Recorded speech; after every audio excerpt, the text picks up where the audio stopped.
Let's take a look at the editing tools in PathTrace. These are the tools that you will use when you're developing a completely new design or editing a design that you've started in Matte Designer.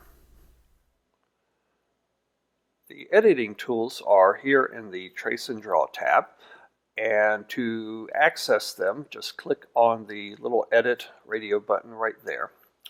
And let's take a look first at one of the most common ones that you'll be using. And that's the break function, or in the previous versions, it's called break intersections. Let's say you have a drawing like this with two rectangles overlapping and you want to make them into one shape.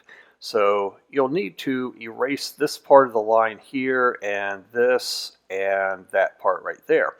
But as you move your cursor around and try to select something to erase, it's selecting the entire object.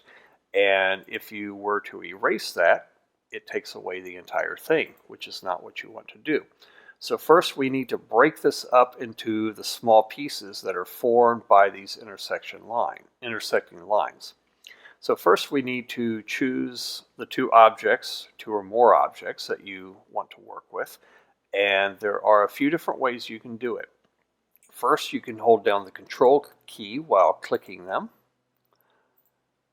Second, you can hit Control A, and that will select everything.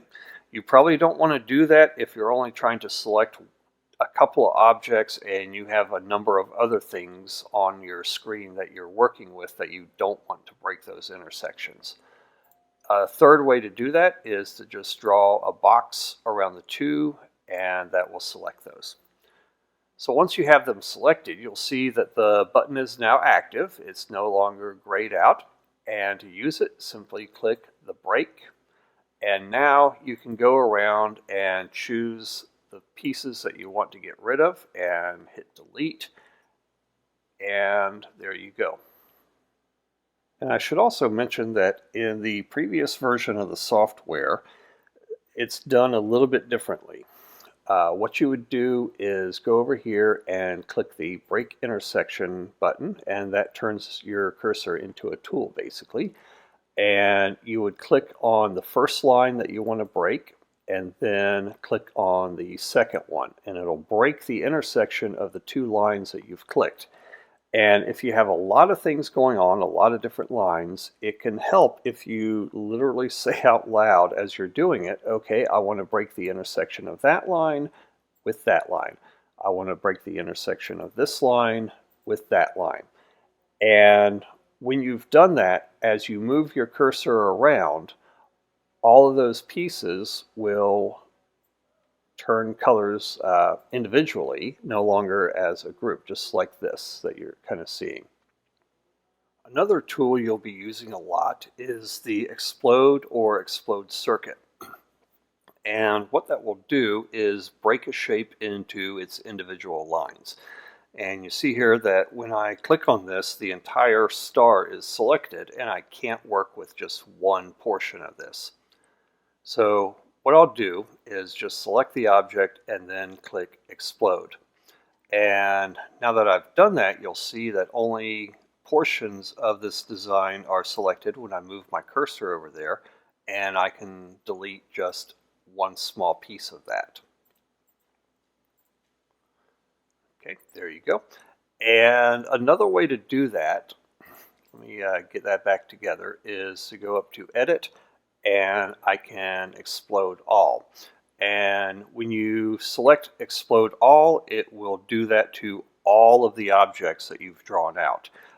So if you've got something with 3 or 4 openings, things are overlapping and that sort of thing, that's a really quick and easy way to do all of that at once.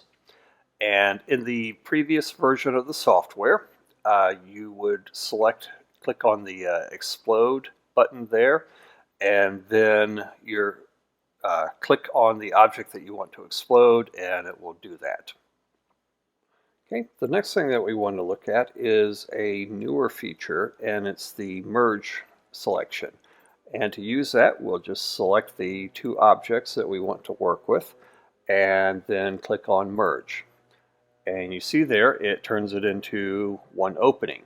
And this is very similar. It actually does the exact same job that the merge openings in Matte Designer will do. And you can get there without using the merge function. I could have just exploded the circuits and then just selected these little parts here and erased them. But that does it all in one click, and it's a really nice, easy, handy function in here.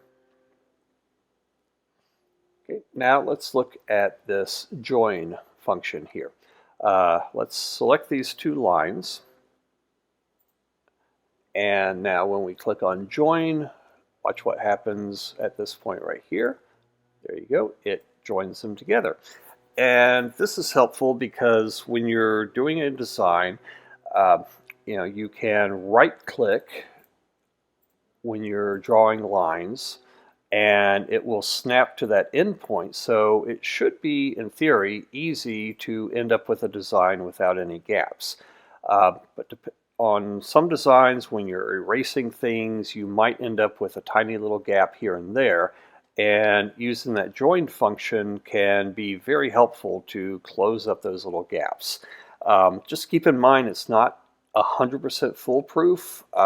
Sometimes the Wizard software does odd things when you use it, but most of the time it works beautifully and it's very easy and handy. All right, the next one that we're going to look at is the close button. And this works very similar to the join function. If you have an object that you've traced out and for some reason there's a tiny little gap there, this can help take care of that. So we'll just select that, and when we click on close, it'll close that and complete that square. And just like the join, just keep in mind it's not a 100% thing. If you have a huge gap or really strange things going on, the software might not know exactly what you're trying to do. But again, in a lot of cases, it can be very helpful and save you a lot of grief. Okay, you might recognize this guy.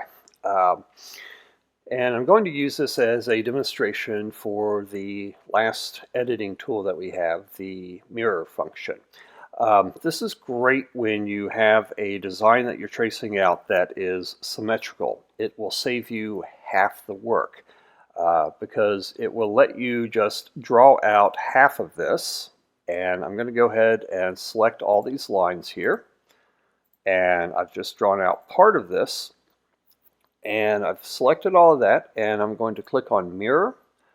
And then I'm going to go right up here at the center point here, and I'm going to hold down the control key so that I can draw a straight line, and I'm going to click to finish that line. And you see it took all of this and mirrored it across that line and finished it up for me. So I only really had to do half the work. And from here on out, I can just join everything together, set my bevels, and I'm done. You could also do this if you have an object that you've drawn out and you want a mirror image of it. Let's say a design that's going on the left-hand side of the mat, and you want a matching one symmetrical on the other side. Okay, so that's your editing tools, and those combined with the drawing tools will allow you to do pretty much anything you want to do. There's one more that we didn't look at that I'd like to, the Tangify. And there's so much that it can do that it's going to get its own video, so watch for that.